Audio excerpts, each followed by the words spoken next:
एक बहुत बड़ा प्रश्न पूछने जा रहा हूं। इस संसार में सबसे अधिक सुखी कौन है? अब कोई कहेगा वो व्यक्ति जो सबसे अधिक धनी है, जिसके पास सबसे अधिक धन है, आभूषण है, स्वर्ण है।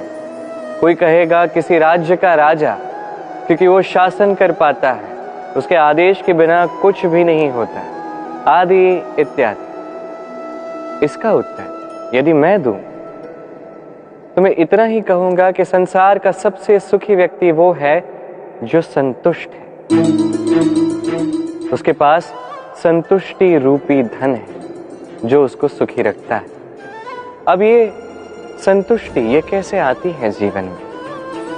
ये आती है धैर्य के कारण। धैर्य ये भाव अत्यंत शक्तिशाली। ये धैर्य ही है जो हमारी धरती को धरती माता बनाता है, क्योंकि ये धरती माता धारण करती है, सहती है, धैर्य रखती है और अपना कर्म करती जाती है। ये धैर्य ही था माता सीता में जो रावण का अंत हुआ। ये धैर्य ही था जो नारायण ने कच्छप अवतार धारण किया, एक बड़े से पर्वत को अपने ऊपर धारण किया और समुद्र मंथन संभव करवाया। इसलिए सर्वप्रथम धैर्य को अपने मन में लाइए। यही धैर्य आपको संतुष्टि की ओर ले जाएगा और यही संतुष्टि आपको लोभ, मोह, लालच से दूर ले जाएगी सुख की ओर। और तब ये मन प्रसन्न होकर कहेगा, राधे राधे। मनुष्य सदैव बड़ा मनुष्य बनना चाहता है, सदैव इसी की कल्पना करता है। किंतु प्रश्न ये है कि मनुष्य बड़ा कब बनता है? जब वो धनी बन जाए, जब उसके पास अधिक मान हो, वो अधिक रूपवान हो या अधिक शक्तिशाली। मनुष्य बड़ा मनुष्य तब बनता है जब संकट के समय वो किसी के साथ खड़ा रहे। तो सर्वप्रथम ये सीखिए। कदाचित इसीलिए हनुमान राम के लिए इतने बड़े, कदाचित इसीलिए बलराम दाऊ मेरे लिए इतने बड़े। यदि आप भी जीवन में बड़ा बनना चाहते हैं तो किसी के साथ उसके दुख के समय में, उसके संकट के समय में उसका साथ निभाइए, उसके साथ खड़े रहिए। ये मन प्रसन्न होकर कहेगा, राधे राधे। जीवन में सबसे अधिक महत्वपूर्ण वस्तु कौन सी? घर, वाहन, स्वर्ण, धन। यदि मैं आपको सत्य बताऊं तो जीवन में सबसे अधिक महत्वपूर्ण कोई वस्तु है ही नहीं। यदि कुछ महत्वपूर्ण है तो वो है भाव,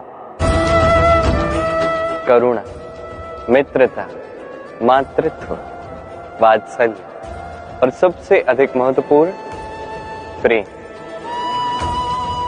अपने इस जीवन में यदि आप इस समस्त जीवन को वस्तुओं का खेल बना के रख देंगे तो जीवन में आनंद नहीं रहेगा। अपने इस जीवन को भावनाओं का घर बनाएं। ये मन प्रसन्न होकर कहेगा, राधे राधे।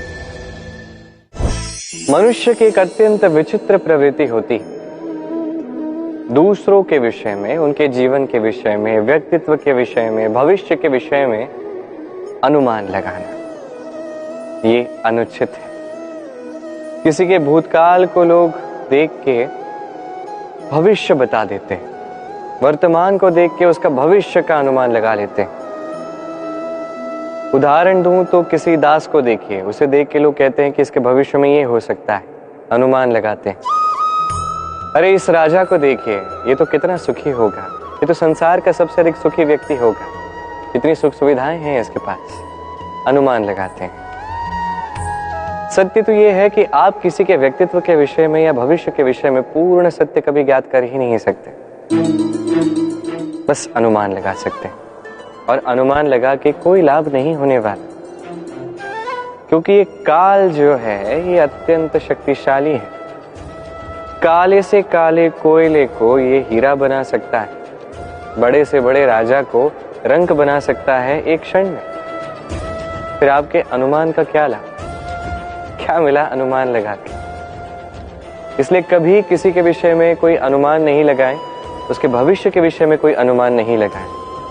कोई धारणा किसी के विषय में ना बने, कुछ करें तो प्रेम, सब में प्रेम बांटिए, सब में सकारात्मकता बांटिए।